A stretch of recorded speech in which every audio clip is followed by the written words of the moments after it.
After framing Colby, I thought I'd feel better. Instead, I felt hollow. The news kept showing his arrest, and I couldn't shake the feeling that I'd crossed a line I couldn't uncross.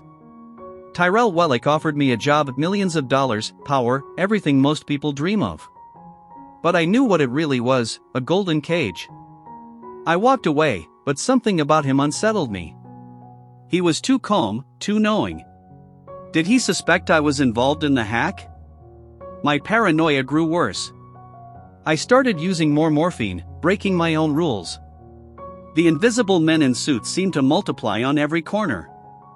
I hacked Tyrell's computer, but it felt too easy, like he wanted me to find what I found. So I destroyed everything, wiped my drives clean. Then Darlene showed up in my apartment, in my shower, like she belonged there. She dragged me back to society, back to that arcade where Mr. Robot was waiting with his next move. They wanted to blow up Steel Mountain Evil Corp's data storage facility. By destroying a gas pipeline, people would die, innocent people. I couldn't do it. When Mr. Robot asked if I was a 1 or a 0, someone who acts or someone who doesn't, I chose to walk away. But walking away felt like betrayal too. Of what, I wasn't sure.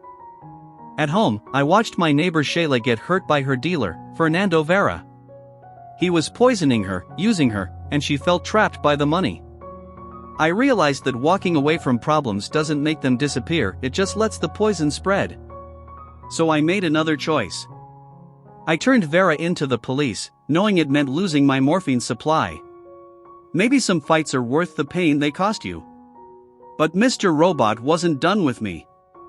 He found me on the pier and asked me to explain why I'd betrayed my father as a child. The memory was buried deep, how I'd told my mother about Dad's cancer diagnosis after he'd asked me to keep it secret. How that betrayal destroyed our relationship before he died. Mr. Robot listened, then pushed me off the pier. As I fell, I realized this wasn't just about hacking Evil Corporation. This was about guilt, about making amends for choices I'd made when I was too young to understand their weight.